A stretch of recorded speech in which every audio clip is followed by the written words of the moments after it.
행정과 정치 또 행정과 경영의 유사점과 차이점을 다룹니다. 일단 이건 보지 마시고 좀 이따 설명을 할 테니까 듣습니다. 우리가 전 시간에 무엇을 다뤘어요?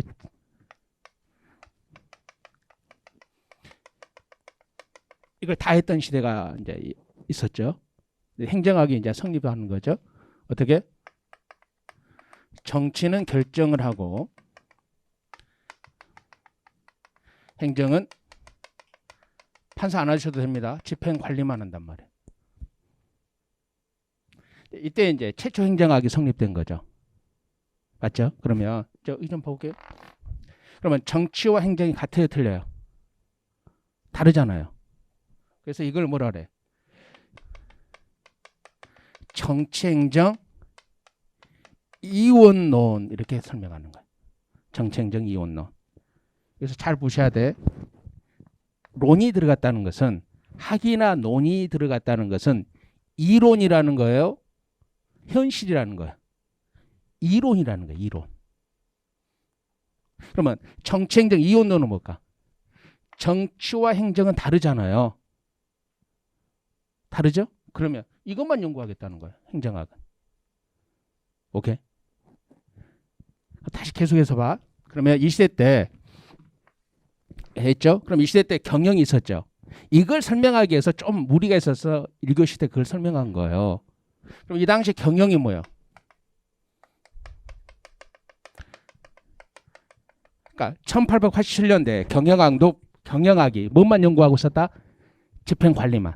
돈을 많이 벌기 위해서 조직을 어떻게 관리해야 되느냐? 사람을 어떻게 관리해야 되느냐? 돈을 어떻게 관리해야 되느냐? 이것만 연구하고 있었단 말이에요. 그러면 연구 대상이 같잖아요. 행정과 경영이 연구 대상이 같죠? 그러면 이렇게 해봐. 얘하고 얘가 뭐가 같아요? 행정을 공행정이라 그래요. 행정을 공행정, 경영을 사행정이라 그래요. 그래서 정치와 행정은 다르죠. 그럼 행정과 경영은 같죠. 연구 대상이 같다는 거 아니에요. 집행관리. 행정과 경영이 똑같다는 게 아니라 연구 대상이 똑같다는 말이에요. 행정학과 경영학의 연구 대상이. 그러니까 이쪽을 공사행정, 이론론 이렇게 하는 거예요. 그러면 정치행정 이원론이 공사행정 이론론과 같단 말이에요. 이해가 되시죠? 그러면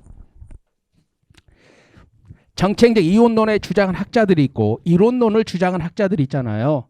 이건 단순 암기인데 이거 심화 때 다뤄요. 왜 심화 때 다룰까? 지금 하면 헷갈리지만 심화 때 하면 이거 1분도 안 걸려요. 오케이? 그래서 이건 심화 때 다루게 될 겁니다. 지금 뭘 하냐면 이제 행정과 경영이죠. 이걸 다루게 될 건데 봅시다.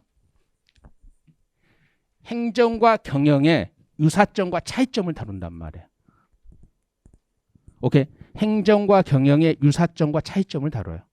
그러면 들어봐요. 행정과 경영의 유사점을 연구하는 이론들을 공사행정 이론론이라 그래요. 그럼 반대로 차이점을 연구하는 이론들을 뭐라 그럴까? 공사행정 이론론이라 그래요.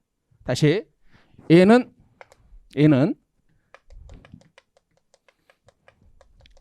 행정과 경영의 유사점을 연구하는 이론들이고, 오케이? 그러면 공사행정 이론론은 행정과 경영의 차이점을 연구하는 이론들이에요. 그래서 가장 먼저 이제 시험에 나오는 것이 행정과 경영 유사점과 차이점이에요. 차차 알게 될 거고. 그럼 이쪽 와 봅시다. 여러분 이제 21페이지거든요. 21페이지 보시면 오케이? 행정을 공행정이라 그러고 경영을 사행정이라 그러죠. 이건 뭐 시험에 나오는 거 아니고 유사점과 차이점이 시험에 나와요. 먼저 차이점부터 보게. 여러분 21페이지 보조단을 보시면서 수업을 들으면 돼. 21페이지 보조단을 보면서 오케이. 대부분 여러분들이 판사하는 것을 보조단에 빼놨어요. 왜? 수업에 집중하라고. 수업에 집중하라고. 봅시다. 이거 여러분 모르면 안 되지. 일단 봅시다. 주체, 정부가 하는 거 행정이죠. 기업이 하는 거 경영이라 그래요. 그러니까 1번은 시험에 안 나오는 거예요. 2번, 목적이죠. 행정은 공익을 추구해요. 기업은 사익을 추구해요. 그럼 사익이 뭐예요? 돈 버는 거. 공익은 돈 버는 걸 안 해요. 공익이 뭐냐는 것은 나중에 별도로 배우기로 하고, 일단 얘는 공익을 추구해요. 얘는 사익을 추구하고. 오케이? 그럼 봅시다. 지금부터 잘 들어야 돼요. 가장 기초적인 개념입니다. 평등성이 강하고 약하죠. 이제 봅시다. 세금을 엄청나게 많이 내는 사람이 119를 서비스로 호출했어요. 내가 지금 응급 상황입니다. 119 좀 보내주세요. 그 다음에 세금을 어느 정도 내는 중산층도 119를 불렀어요. 세금을 전혀 내지 않은 사람도 불렀어요. 그러면 119 서비스는 세금을 내는 거에 자동적으로 대응해요? 똑같이 대응해요? 똑같이 대응해요. 오케이? 그러면 사기업체는 뭐예요? 내가 낸 돈만큼 서비스를 해주는 거예요. 맞잖아요? 그래서 행정은 평등하게 대우해요. 세금을 많이 냈느냐 적게 냈느냐를 따지지 않고 모든 사람에게 평등하게 대우하는 게 원칙이에요. 여러분 병원에 갔습니다. 다시 한번 더 예를 들어볼게요. 건강보험료를 한 달에 얼마 내시네요? 그거 조사해가지고 의료 서비스를 제공해요? 전혀 안 그래요. 한 달에 100만 원을 건강보험료를 내든 한 달에 250만 원을 내든 한 달에 500만 원을 내든 우리나라 제일 많이 내는 사람 한 달에 500만 원 넘게 내요. 전혀 안 내든 똑같아요. 똑같습니다. 그걸 뭐라 그래? 평등하게 대우한다는 거야. 오케이? 경영은 반대급부를 준 만큼 혜택을 주는 거죠. 여러분 오늘도 경험했잖아요. 커피 파는 데 가가지고 돈 내는 액수에 맞게끔 물건을 주는 거예요. 똑같이 평등하게 대우하지 않죠. 그래서 약해요. 그 다음 권력이 강하고 약하잖아요. 권력이 뭐다? 강제시키는 힘이라고. 오케이? 강제시키는 힘, 권력, 계층제적 통제인 권력이 강한 게 행정이고 약한 게 뭐다? 경영이에요. 들어봐요. 정부가 하지 마 그랬는데 했어요. 근데 권력으로 강제시키는 거예요. 여러분들이 전부 다 휴대폰 사용하죠. 거의 대부분 다 휴대폰을 사용하는데 휴대폰 회사를 바꾸려고 그래요. 그럼 강제로 계속 써. 이렇게 돼요? 아니요. 그냥 계약관계가 종료될 뿐이에요. 계약관계가. 권력을 행사하지 않죠. 서비스를 주고받는 것이 종료될 뿐이죠. 그래서 권력성이 강하냐 약하냐가 나오는 거고 법적인 제약이 강하고 약해요. 뭐요? 권력이라는 게 뭐다고? 강제시키는 거죠. 강제시키는 힘인 권력이 있는데 이 권력을 행사하는 자가 법을 지키지 않으면 뭐예요? 권력은 남용되는 거예요. 행정은 법적인 제약이 아주 강합니다. 오케이. 여기는 상대적으로 약하죠. 왜? 자기가 자기 돈 쓰는 거고 권력을 행사하지 않잖아요. 계약 관계죠. 대부분 여기는 계약. 오케이. 그다음 정치성이 강하고 약한데 그럼 정치성 뜻이 뭘까요? 기초 개념으로 우리가 그냥 듣고 가야 됩니다. 정치가 정치죠. 그러면 안 돼. D가 어려워져요. 그러면 판사할까요? 정치가 아니. 이해만 하시면 돼. 왜? 앞으로 수없이 나오니까. 우리들의 일상적인 삶이 정치예요. 정치라는 것은 뭐냐면 투쟁을 해요. 정치성이라는 건 투쟁을 합니다. 투쟁을 하게 되면 어떻게 돼요? 타협과 조정을 해요. 그럼 어떻게 한다? 합의를 해요. 이게 이 일련의 과정을 정치성이라고 그러는 거예요. 일련의 과정을. 투쟁이라는 것을 꼭 이렇게 하는 것만 투쟁이 아니고 물리적인 것이 개입되는 것만을 투쟁이라고 그러는 거 아니에요. 일상적인 삶이 투쟁이에요. 일상적인 삶. 여러분 부모님하고도 투쟁했죠. 용돈 더 줘. 못 줘. 더 줘. 이것도 투쟁이에요. 룰을 지키면서 하는 투쟁이죠. 5만 원 인상해달라니까 5만 원만? 그럼 부모님이 뭐라 그래? 2만 원만. 이렇게 한다면 2만 원만. 아니 이 더운 날씨에 내가 공무원 공부도 열심히 할 건데 5만 원 인상해달라니까? 음료수도 사 먹어야 되고 커피도 사 먹어야 되는데 5만 원. 부모님 뭐예요? 2만 5천 원 이렇게 하는 거죠. 그러다 3만 원에 합의를 하는 거예요. 이런 걸 정치성이라고 그래요. 맞죠? 그러면 여당과 야당과도 끊임없이 투쟁을 하죠. 타협과 조정을 하죠. 합의하죠. 재난지원금을 가지고 기획재정부와 여당이 끊임없이 투쟁하죠. 타협과 조정하죠. 곧 합의안 나올 거 아니에요. 전 국민을 대상으로 줄 것인가, 80%줄 것인가, 또는 맞벌이 부분은 어떻게 할 것인가. 이런 과정을 정치성이라고 그러는 거예요. 친구지간에도 마찬가지예요. 친구지간에도 너 뭐 먹을래? 물어본단 말이에요. 그럼 친구가 뭐라 그래? 친구지간에 투쟁을 거의 안 하죠. 친구도 뭐라 그래? 아무거나. 이건 뭐냐면 투쟁 자체를 안 하겠다는 뜻이에요. 그러면 나는 국밥, 그럼 친구는 나는 피자, 그럼 이제 그때부터 투쟁이 되는 거예요. 일방이 양보할 수도 있고 타협을 해서 그래 오늘은 국밥, 내일은 피자 이렇게 합의할 수도 있는 거예요. 이런 일련의 과정을 뭐라고 그런다? 정치성이라고 그래요. 그러면 행정은 왜 정치성이 강할까요? 행정, 정부가 쓰는 돈을 우리는 뭐라고 표현해요? 예산이라고 표현해요. 예산. 정부가 쓰는 돈, 예산은 누구 돈이에요? 국민 전체의 돈이에요. 국민 전체의 돈. 그러니까 어디에 써야 되느냐, 이 희소한 자원을 어디에 써야 되느냐 자꾸 투쟁을 하는 거예요. 그래서 타협해서 합의하는 거예요. 그러면 기업이 쓰는 돈은 누구 돈이에요? 자기들 돈이요. S전자가 어디에다 투자하든 간에 국민들이 왜 투쟁을 해요? 우리 지역으로 공장을 지어주세요 하고 바라는 거죠. 근데 재난지원금 갖고 투쟁을 하잖아요. 다 줘라. 투쟁을 하는 거 왜 모두의 돈을 가지고 다 안 주냐? 일부만 주느냐? 그래서 투쟁을 하는 거예요. 내 돈을 내가 쓴다는데 왜 투쟁을 해요? 공동의 돈을 어디에다 쓸 것인지는 투쟁을 하는 거예요. 여러분들도 친구들 사이에 공동 경비가 있죠. 친구들 모임에. 그걸 어디에다 써야 될까 자꾸 의견이 일치하지는 않을 수 있죠. 그럴 때 여러분들은 투쟁을 통해서 타협과 조정을 해서 합의를 하는 거예요. 그러니까 투쟁이 자꾸 폭력적 그런 의미가 아니에요. 일치하지 않으면 서로를 주장하는 과정, 이걸 투쟁이라 그래요. 타협과 조정하고 합의를 합니다. 그래서 정치성이 강합니다. 약합니다. 이거 모를 리가 없어요. 그다음에 이제 유사점 한번 봅시다. 유사점 봅시다. 첫 번째가 교재 봐요. 수단성이죠. 들어요. 목적은 다르죠. 그럼 이 목적을 달성하기 위해서 조직도 있어야 되죠. 조직도 있어야 되잖아요. 사람도 있어야 되죠. 돈도 있어야 되죠. 이게 수단이라는 거예요. 수단. 오케이. 그래서 이쪽 봐요. 집행 관리하기 위해서는 조직, 인사, 돈이 다 있어야 되는 거죠. 경영도 조직 있어야 돼요. 사람 있어야 돼요. 돈 있어야 돼요. 행정도 마찬가지죠. 그래서 목적은 다르지만 수단성이라는 데서는 공통점이란 말이에요. 두 번째, 관료제예요. 관료제. 여기서 주의하셔야 돼. 관료제는 정부 조직을 관료제라 그러는 거 아니에요.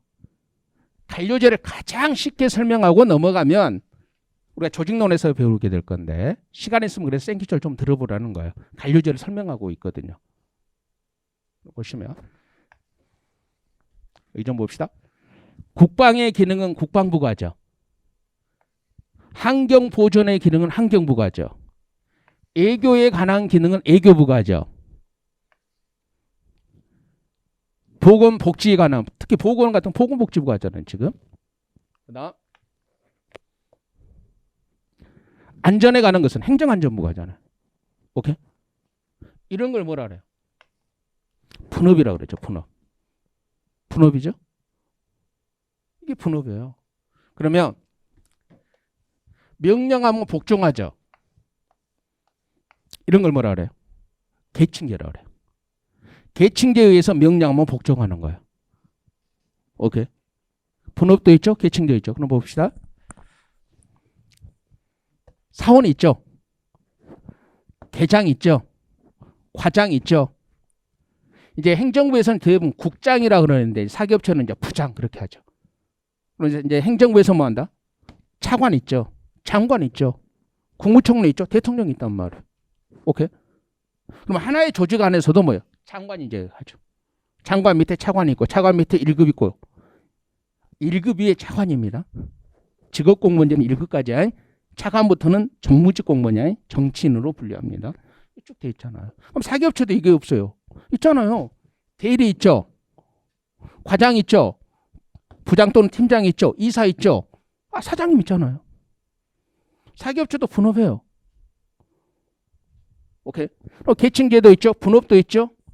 얘가 결정하는 걸 직권이라 그러고 밑에서 결정하면 분권이라 그러거든요. 그럼 분업도 하죠. 계층제도 있죠. 직권화된 조직을 관료제라고 그러는 거예요. 그래서 관료제는 경영과 행정의 공통점이에요. 정부 조직이나 기업 조직이나 전부 다 계층제도 있고 분업도 합니다. 오케이? 최종적인 누가 결정해요? 사장이 결정해요. 사장. 오케이? 정부 영역에서 최종적인 부에서는 장관이 결정하는 거고, 오케이? 그래서 직권화된 조직이죠. 안 써도 돼. 이런 조직을 관료제라고 그래. 관료제. 어디서 배워요? 조직농 시간에 가서 배워요. 일단 분업, 계층, 직권 이게 관료제구나. 한번 들어봤다 그러면 돼요. 그럼 관료제는 공통점의 차이점이에요. 공통점이죠. 행정과 경영의 공통점입니다. 정부 조직도 관료제고 기업 조직도 관료제입니다. 됐죠? 그다음 관리죠. 집행 관리니까. 오케이. 집행 관리는 이제 공통점이죠. 넘겨요. 4번, 5번 봅시다. 왜 분업을 해요? 집단적 협동적으로. 오케이. 행정도 집단적 협동적으로 해요. 우리나라에는 부가 몇 개가 있냐면 18개가 있어요. 18개. 안 외워도 돼. 나중에 배워. 기획재정부, 교육부 쪽에서 부가 18개이거든요. 분업을 통해서 협동적으로 일을 해요. 한 사람의 공무원이 일하는 거 아니에요. 수없이 많은 공무원이 집단을 이루어서 협동적으로 일을 하는 거예요. 기업도 마찬가지예요. 그래서 집단행 협동행위가 공통점이에요. 하나 마지막 의사결정이죠. 의사결정은 뭐예요? 목적은 다르지만 수단은 같죠. 수단을 선택하는 의사결정을 해야 돼요. 수단을 선택하는 의사결정. 이 업무는 어떤 조직이 해야 될 것인가? 의사결정해야 돼, 안 해야 돼? 이 업무는 그럼 이 조직이 하는데 누구가 해야 될 것인가? 결정해야 되죠. 그러면 이 업무를 수행할 때 돈 얼마나 쓸 것인가? 결정해야 되잖아요. 이런 걸 수단을 선택하는 결정이라는 뜻이에요. 오케이? 다시 한번 밑줄 돼 있죠? 대안 수단을 선택하는 결정이라는 의미에서는 공통점이에요. 오케이? 가장 단순한 것 같죠? 이 행정과 경영이 여러분이 보는 시험 문제의 첫 번째 출제 포인트. 어디? 객관식에. 됐죠? 풀어봐요. 꼭 이렇게 나온다는 게. 선생님 2014년도 문제인데 이쪽은 7급, 9급 난이도 차이가 없어요. 그러니까 14년도 문제나 2021년도 문제나 똑같아요. 패턴이. 왜? 이쪽이 뭐가 변해요? 그러면 우리가 거의 매년 출제되는 파트는 기본 이론 수업 시간에 이렇게 띄워요.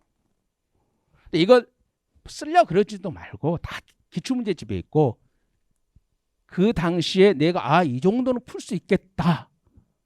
그러면 되는 거예요. 상당한 문제가 띄워질 겁니다. 기본 이론 수업 시간에. 여러분 나눠주고 그런 건 아니고. 이 정도는 내가 풀 수 있겠다. 그러면 한번 풀어봐요.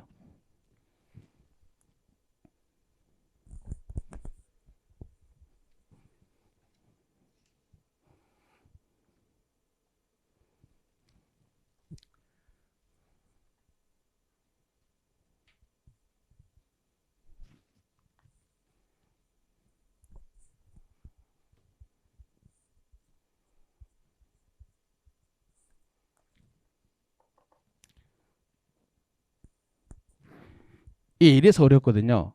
간단한 게 아니라 경영과 구별되는 행정의 속성이란 말은 공통점을 말해요? 차이점을 말해요? 차이점을 말하는 거죠. 차이점으로 보기 어려운 거예요. 그럼 뭐가 답이겠어요? 공통점이 답이에요. 차이점을 물어보면 공통점이 답이고 공통점을 물어보면 차이점이 답이에요. 그래서 공통점과 차이점을 암기하려 하지 말고 이런 것은 이해하시면 돼요. 선생님 나는 이해해도 못 풀 것 같은데 아니 지금 못 풀더라도 이건 난이도 하예요. 행정은 사익이 아니라 공익을 우선적으로 추구하는 거예요. 차이점 맞죠? 두 번째 행정은 모든 시민을 평등하게 대우하는 것. 평등성 차이점 맞습니다. 행정조직 구성원은 원칙상 법령에 의해서 신분 보장이 됩니다. 즉 법적 제약이 아주 강합니다. 긍정적이든 부정적이든 법적 제약이 아주 강해요. 행정은 효과적인 업무 수행을 해요. 관리, 오케이. 수단을 관리하는 것은 공통점의 차이점이에요. 이건 공통점이잖아요. 그래서 답은 1번이에요. 다시 한번 차이점을 물어볼 때는 공통점이 답이고 공통점을 물어볼 때는 차이점으로 출제를 해요. 오케이. 이제 객관식에 출제되는 첫 번째 파트가 여기입니다. 그럼 이쪽은 틀리면 안 된다는 거예요, 여러분들. 오케이. 그다음 이제 이쪽을 하는데 나머지 좀 우리 기본서에 있는 내용 중에서 안 다룬 게 한두 개 영역이 있어요. 그것은 심화 때 한꺼번에 쭉 이렇게 하고 가요. 오케이. 차근차근 하게 될 겁니다. 그럼 넘겨서 26페이지 보시면 아까 했던 우리가 밑줄 근 거 정도만 하시면 돼요. 오케이.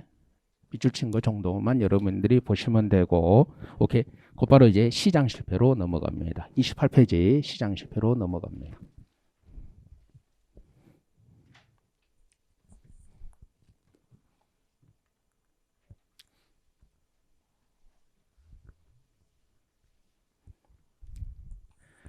이제 우리가 여기 좀 볼게요. 시장이 실패하면 쓰지 말고 정부가 개입하죠. 그래 이제 규제라고 해서 우리가 배워요. 그럼 얘가 실패한 걸 뭐라 해요? 정부 실패가 되는 거죠. 정부가 개입하는 걸 포괄적으로 규제라 그러거든요. 안 써도 됩니다. 지금 뭘 배우는가를 보여주려고 그래요. 이게 끝나면 이게 실패한 거죠. 이 정부 실패예요. 그럼 정부도 실패했죠. 그럼 뭐예요?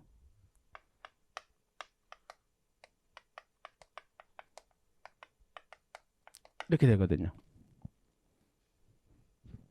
그러면 이게 이번 주에 배우는 거예요. 이번 주. 첫 주 우리가 여기까지 배워요. 그럼 봅시다. 하란 말은 난이도 하야. 안 써도 돼요. 난이도 하. 얘가 상이야. 왜? 우리 행정학이니까 정부가 정책적으로 개입하는 것을 본격적으로 다루죠. 얘가 난이도 상이에요. 얘 난이도 하야.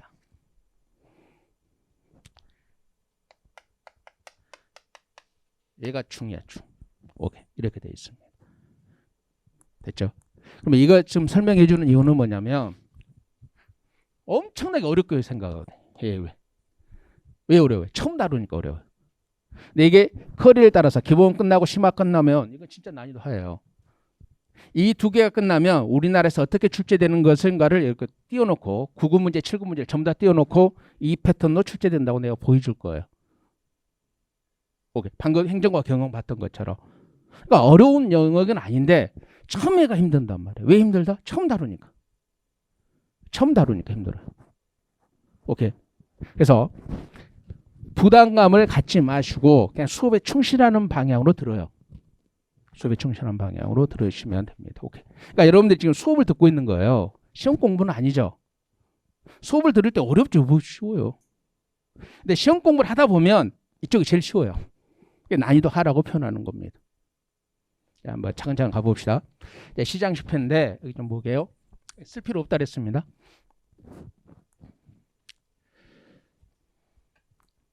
시장 자체에서 생산되지 않는 재화가 이제 공공재라 그랬죠. 오케이. 시장 자체에서 생산되지 않는 공공재가 있고, 그다음에 이 무임승한 뜻은 공짜라는 뜻이에요. 좀 이따 알게 될 거고, 시장이 경쟁에 의해서 자원 배분하죠. 경쟁에 의해서 자원 배분하잖아요. 그래서 경쟁 자체가 불완전한 독과죠. 또는 경쟁을 하더라도 경쟁 자체의 한계가 바로 약자를 배려하지 못한다는 겁니다. 이게 가장 기본적인 거예요. 여기에다 조금씩 살만 더 붙여가는 거야. 조금씩 살만 더 붙여가는 겁니다. 오케이?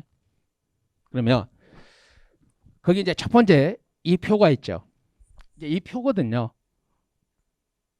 우리가 그러니까 이것을 세분화시켜 놓은 게 이 표예요.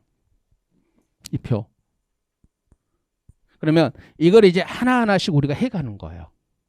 하나하나씩. 먼저 이거 갖고 해봅시다. 차근차근. 1번 독점 등 불안정 경쟁이죠. 오케이? 그럼 들어봐. 독점 등 불안정 경쟁. 시험에 나와요. 근데 독점이 뭐예요? 공급자가 하나. 과점이 뭐예요? 공급자가 두세 개. 그럼 독점 뜻이 시험에 나와요, 안 나와요? 안 나와요. 과점 뜻 시험에 나와요, 안 나와요? 그러니까 난이도 하가 되는 거예요. 그냥 불안정 경쟁인 독점과 과점이 시장 실패. 그러면 돼요. 그러니까 가장 쉽게 말해서 이게 시장 실패다 그러면 되는 거예요. 이게 시장 실패다. 더 이상 안 나온단 말이에요. 오케이? 그러면 첫 번째, 독점 등 불안정 경쟁이 존재한다. 오케이? 떼댕 떼댕 하고 뭐한다? 독과점 그렇게 써주시면 돼요. 독과점 쓰시라고. 29페이지에 독점 등 불안정 경쟁이 존재죠. 떼댕 하고 뭐한다? 독과점 이렇게 쓰시면 돼요. 왜? 작은 글씨 안 읽어도 되잖아요. 나중에 오면. 오케이. 그 작은 글씨 읽을 필요가 없어요. 읽을 필요성이 있으면 대가 반드시 읽으라고 이야기해줘요. 왜? 독과점에는 안 나오니까. 독과점 시장 실패입니다. 그래서 시장 실패가 난이도 하가 되는 거예요. 그 다음 이제 공공재가 있죠. 공공재가 있습니다. 요걸 다룰 거예요.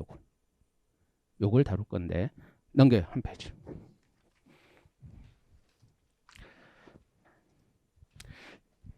포커스 1에 재화 유형과 공유재 비극 있죠. 요걸 다룹니다. 그러니까 공공재, 이쪽이 이제 공공재인데 얘만 나오는 게 아니라 이쪽으로서 변형이 돼서 나오니까 다룹니다. 저 봅시다. 우리가 어떤 재화나 서비스를 이제 분류하는 방식이거든요. 재화나 서비스를 분류하는 방식인데 그게 배제성과 비배제성, 경합성과 비경합성이에요. 그러면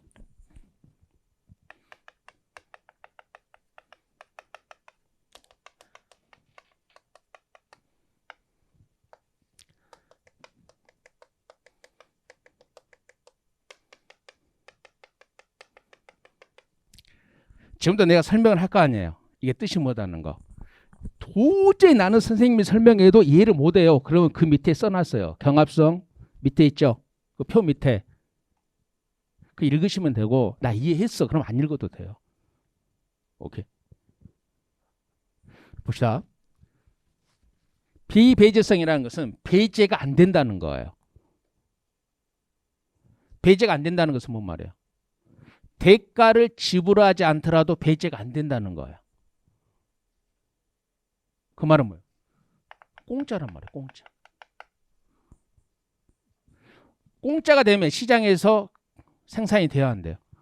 아니 어떤 기업이 공짜인데 생산을 해요? 망하는 지름길이지. 그러니까 배제가 안 되는 재화나 서비스라는 거예요. 이게 비배제성이거든요. 공짜란 뜻이에요. 근데 시험에 공짜라고 낼까 안 낼까요? 안 내죠.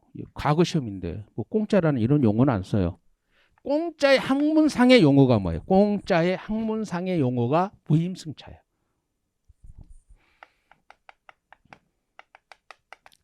오케이? 무임. 돈 안 내고 차를 탄다 그래서 공짜의 학문상의 용어가 무임승차입니다. 그럼 되는 거예요. 비배제성 공짜다 그러면 되는 거죠. 그걸 학문상 무임승차라 그런다. 배제할 수 없습니다. 그러면 배제성은 뭐예요? 공짜가 아니잖아요. 오케이? 공짜가 아니다. 대가를 지불하지 않으면 소비로부터 배제당한다는 거예요. 대가를 지불하지 않으면 소비로부터 배제당한다.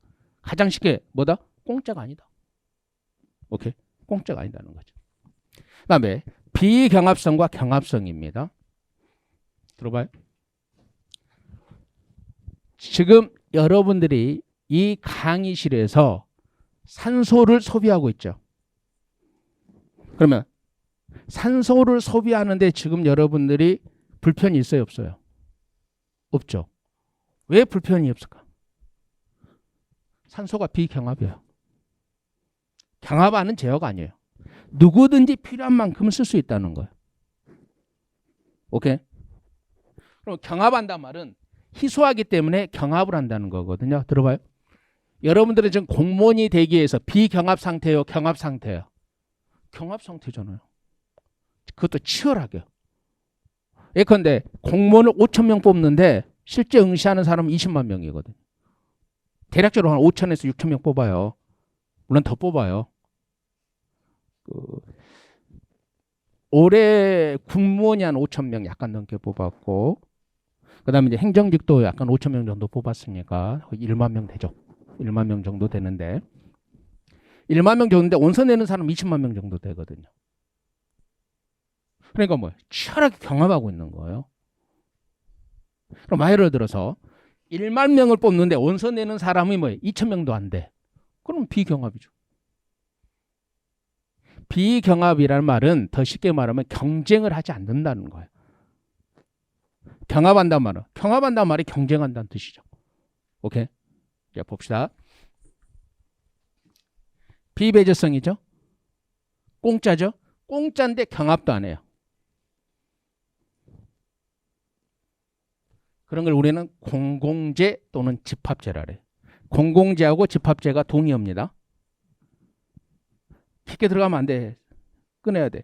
여러분들 혹시 고등학교 다닐 때 이쪽을 배운 사람들은 막 예를 외우죠. 막 예, 행차가 예 안 내 거의. 그 고등학교 때 예를 내는 거고. 오케이?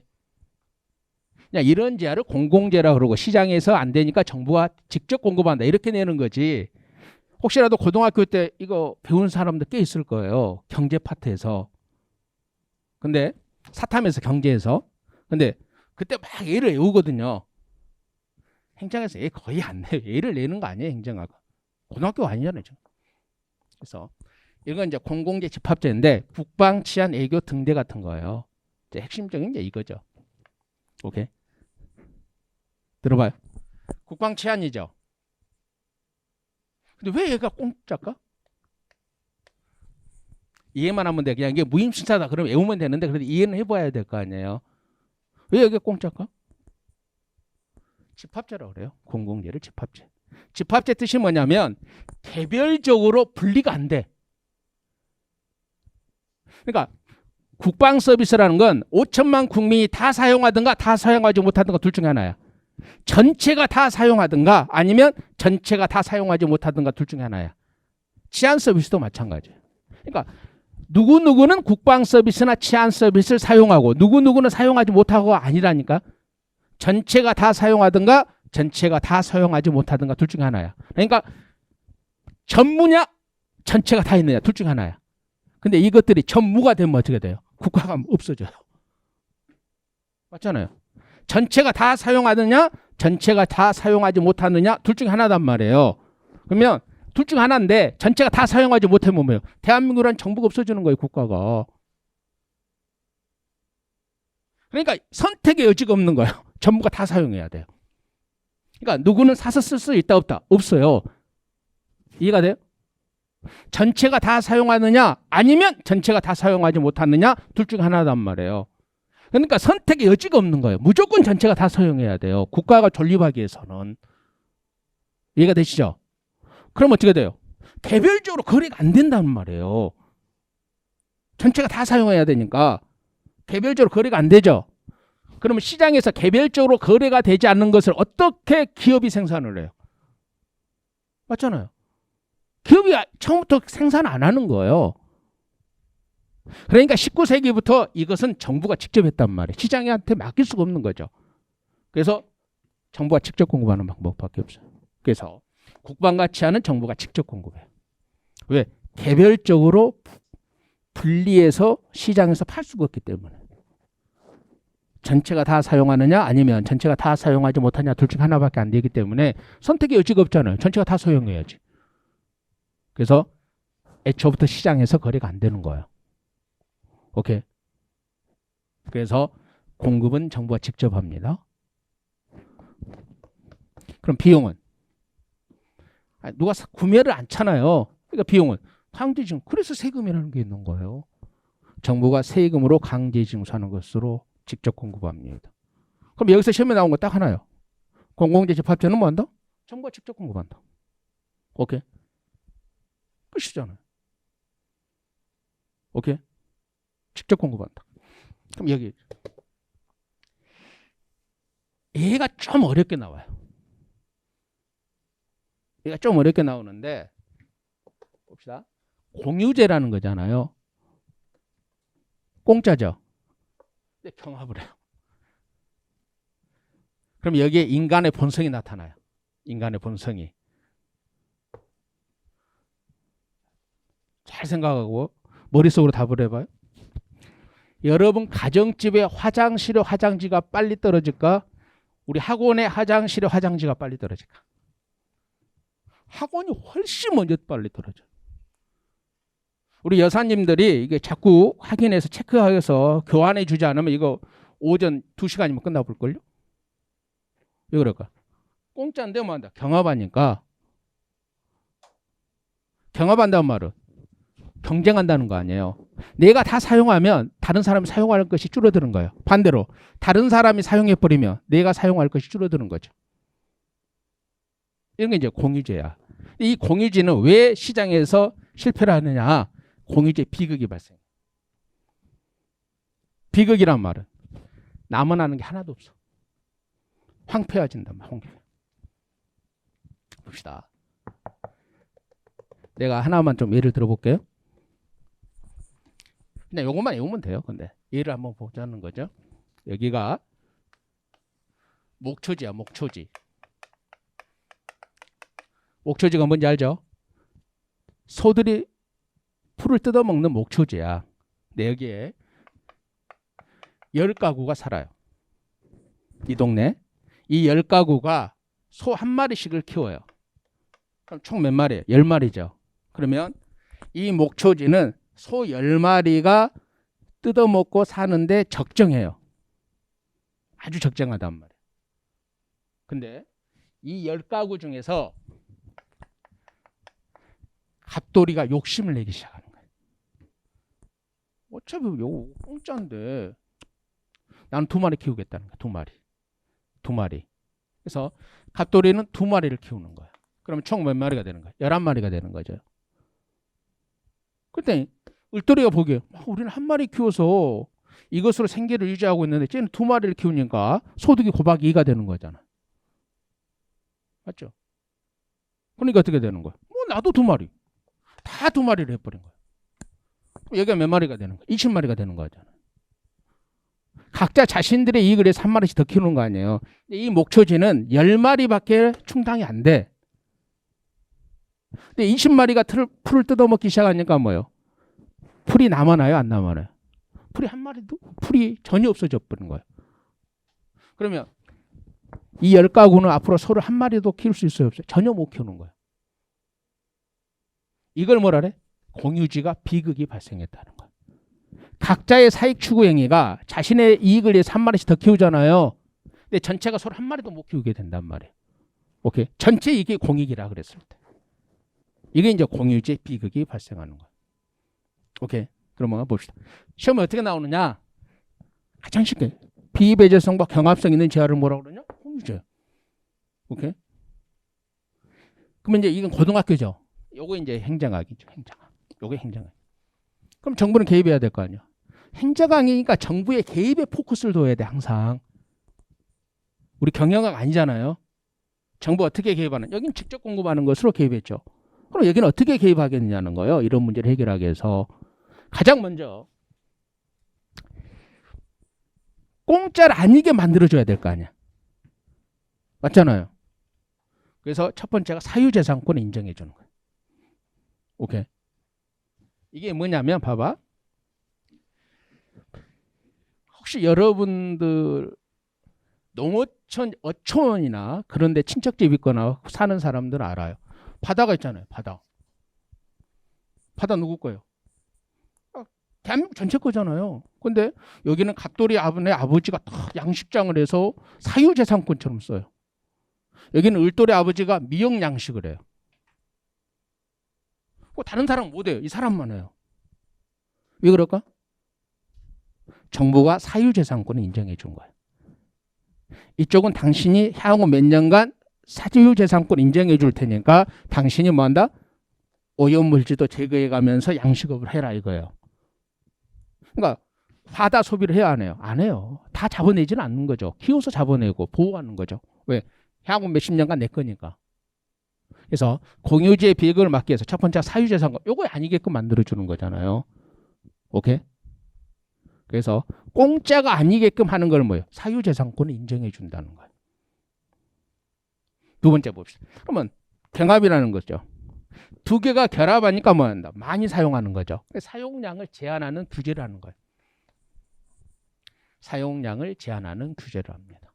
들어봐요. 이게 뭐냐면 계속 이제 어장으로 갑시다. 이게 어장, 물고기, 바다. 매번 고기를 잡는데 이리 오세요. 정보 이리 오세요. 무게 달아봅시다. 얼마 이상이죠? 나머지는 다시 이게 아니라 우리가 그거 있죠. 그 산란기라 그러죠. 물고기. 그럴 때는 어업 활동을 할 수 있어요, 없어요? 정말 못하게 막아버리는 거예요. 어족 자원을 보호하기 위해서. 이처럼 사용량을 제한하는 규제를 합니다. 오케이. 핵심은 그렇게 A로 내는 게 아니라 A는 이게 두 개. 원칙이 뭐다? 사유재산권. 공짜가 아니게끔 만들어줘야 되니까. 원칙은 사유재산권 인정하는 거고 예외적으로 사용량을 제한하는 규제도 합니다. 오케이. 그럼 봐봐. 목표지에서도 어떻게 하겠어요? 이걸 10등분 해가지고 각자 사유재산권 인정해 주는 거예요. 맞죠? 이런 게 사유재산권 인정해 주는 거예요. 목표지를 인정해 주는 겁니다. 오케이.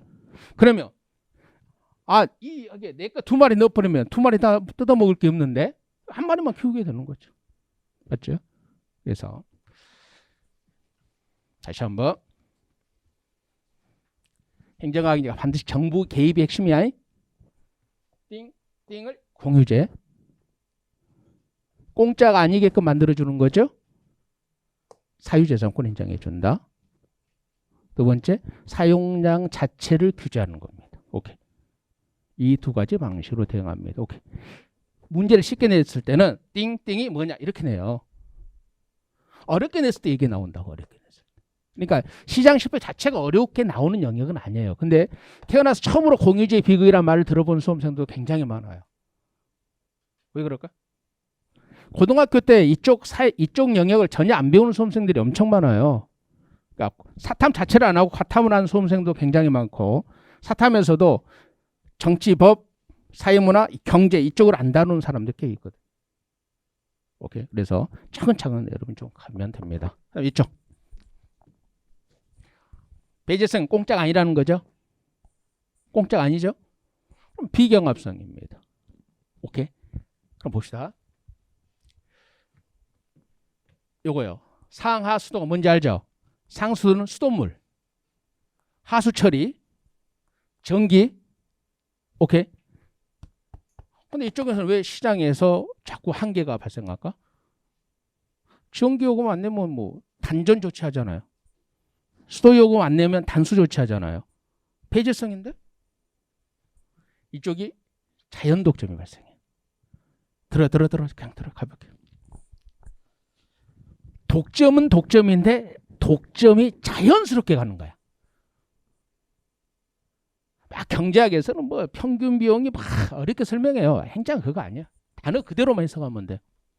규모의 경제가 나타나면 자연 독점인데 앞으로 29페이지에 규모의 경제란 용어 예설이 있죠. 보조단에. 규모의 경제 애울 거야. 아니 애우라는 건 증거 애우라 그런다니까 그냥 이해만 하면 돼. 규모의 경제가 뭐예요? 생산 규모를 늘릴수록 평균 비용이 줄어든다는 거예요. 들어봐요. 자, 단어 그대로 해볼게요.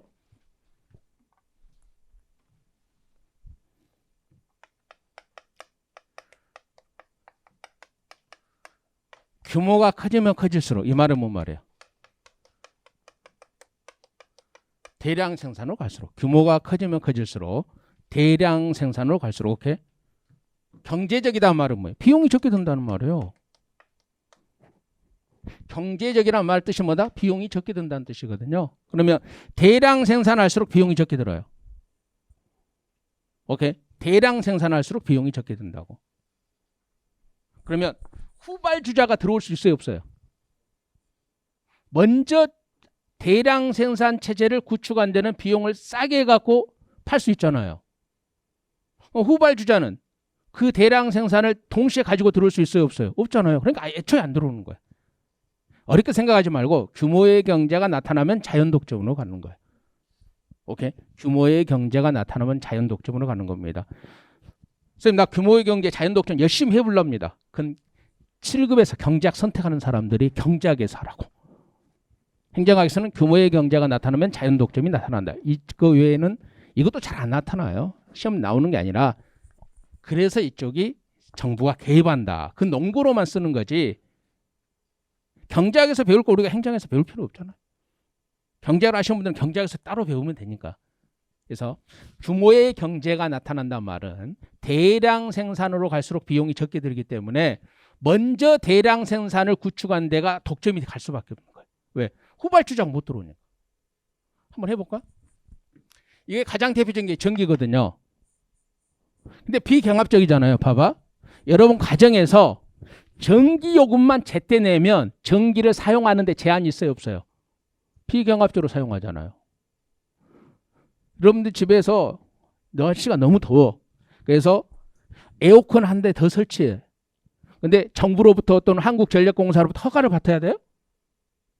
아니잖아요. 왜? 전기요금만 제때 내면 내가 전기 사용하는데 지장이 없잖아요. 그게 비경합성이고 폐지성이에요. 전기요금 제때 냈죠. 그럼 내가 에어컨 5대를 설치해도 돼요. 김치 냉장고를 2대 둘 수도 있어요. 단 전기요금만 제때 내면. 허락을 받고 사용하는 거 아니잖아요. 그게 비경합이에요. 그럼 봐. 한국전력공사가 대규모 생산을 먼저 하고 있었기 때문에 지금 이 가격에 전기를 공급한단 말이에요. 그러면 후발주자가 들어올 수 있어요? 없어요?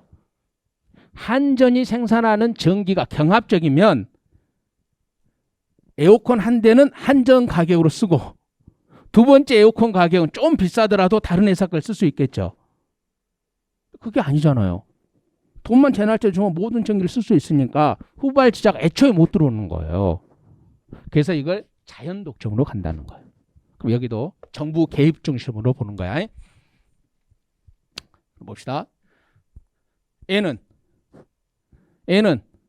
정부가 직접 공급하죠. 좀 봅시다. 서울의 수돗물을 뭐라고 그래?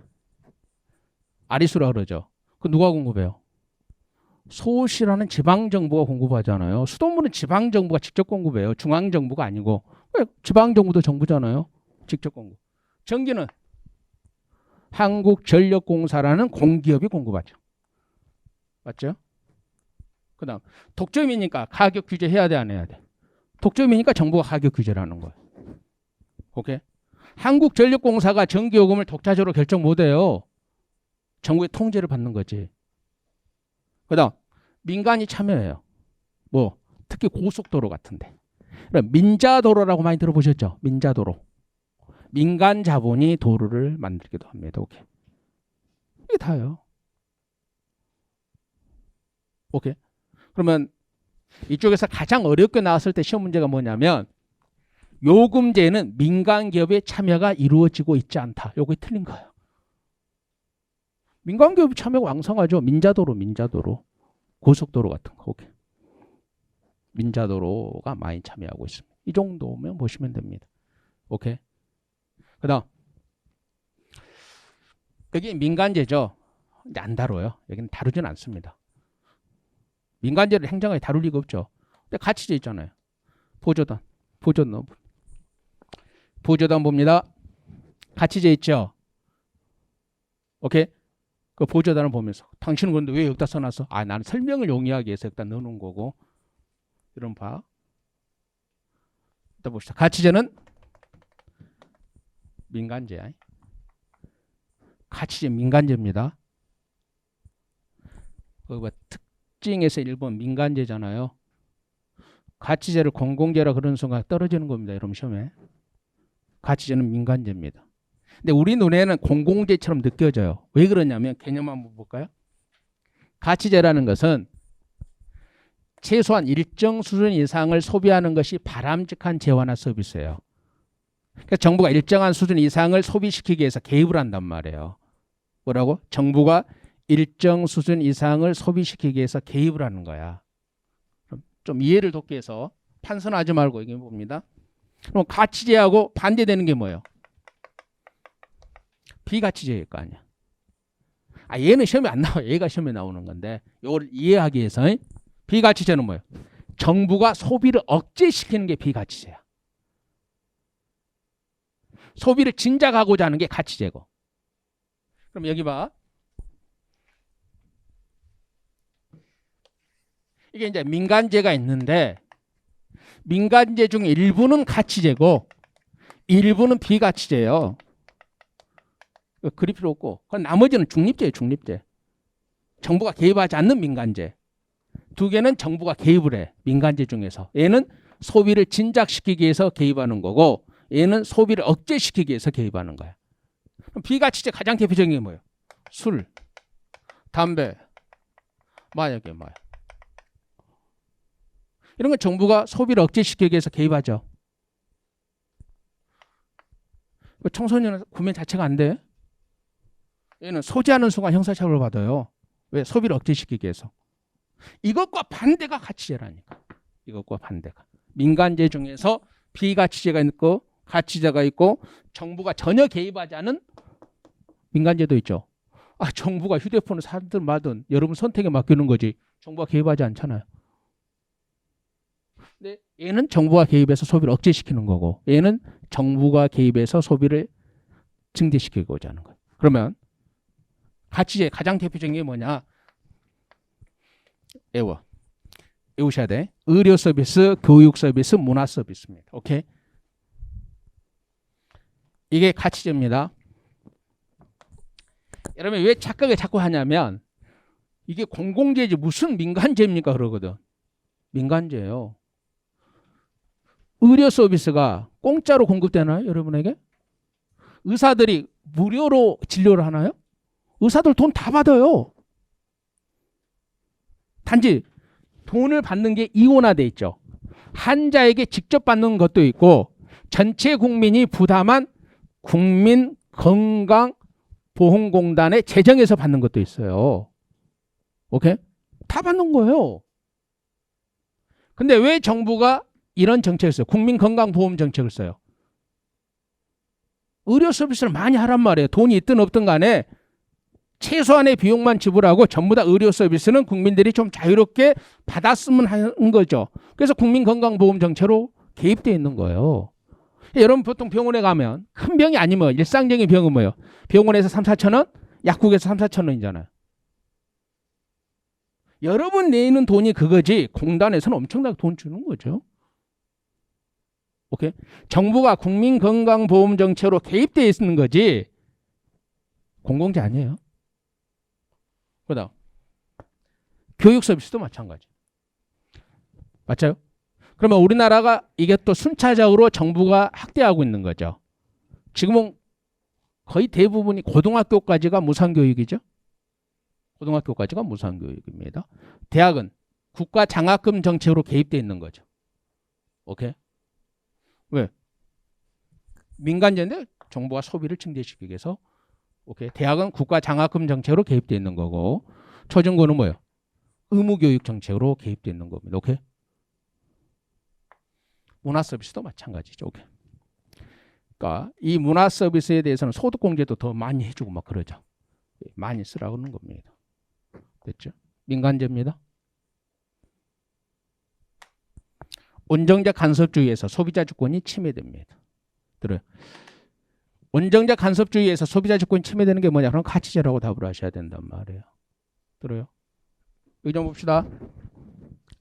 먼저 이 소비자 주권의 개념과 이 개념을 이해를 하셔야 되는데 여러분들이 자꾸 이 개념을 착각을 해요.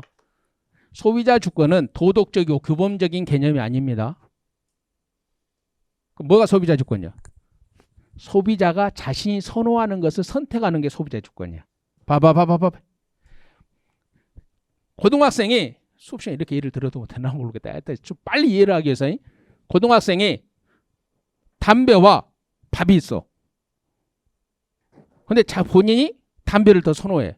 그럼 고등학생의 소비자 주권은 뭐예요? 담배를 선택해서 구매하는 게 소비자 주권이에요. 소비자 주권은 도덕적이고 규범적인 개념이 아니라 소비자가 자신이 선호하는 것을 선택해서 구매할 수 있는 걸 소비자 주권이라고 그래요. 오케이? 그럼 온정적 간섭은 뭐냐면 들어요. 한 번 더 나올 거예요. 이 개념이. 온정. 이 뜻이 뭐냐? 그냥 쓸 필요 없어요. 그냥 들어요. 부모가 자식을 사랑하는 마음은 온정이라 그래. 뭐라고? 부모가 자식을 사랑하는 마음. 그러니까 부모가 자식을 사랑하는 마음으로 국민들의 소비 패턴에 정부가 개입하는 거야. 청소년들은 뭐예요? 술, 담배 자체를 구매를 못하게 막아버리는 거예요. 오케이? 그래서 이러한 온정적 간섭주의에서 뭐요? 담배를 선택하고 싶은 소비자 주권이 침해된다는 거예요. 다시 한번 소비자 주권은 도덕적이고 규범적인 개념이 아닙니다. 오케이? 자꾸 소비자 주권을 도덕적이고 규범적인 개념으로 생각하니까 이 지문이 이해가 안 되는 거예요. 온정적 간섭주의에서 소비자 주권이 침해될 수 있습니다. 오케이. 여기까지. 다시 여기 좀 봅시다. 얘는 핵심 뭐다? 직접 공급. 직접 공급. 오케이. 얘는 핵심 뭐다? 이거 외우셔야 돼. 당연히 이건 외워야 돼. 공유제인데 얘는 이렇게 개입한다. 그럼 얘는 현실을 가지고 많이 다뤄요. 얘는 연결돼서 이 자체는 거의 안 나오는데 이 자체가 연결돼서 막 BTO, BTL 그런 말 들어보셨죠? BTO, BTL 들어보게 될 겁니다. 왜? 행정이 잘 나와. 그쪽으로 연결돼요. 이 컨셉이. 민간이 참여하는 거. 민간이 참여한 거거든요. BTO나 BTL이. 오케이. 그래서 그쪽으로 연결돼요. 그럼 BTO, BTL은 언제 배워요? 다음 주 첫 시간 아니면 내일 마지막 시간. 오케이. 이렇게 배우게 될 겁니다. 그럼 여기는 이제 요거 나오는 거고. 오케이. 이렇게 좀 정리를 해 주시면 됩니다. 너무 깊게는 보지 말고 이 정도로 정리를 해 주시면 되고 10분 후에 31페이지 2부 효과 보도록 합니다. 2부 효과를 보도록 합니다.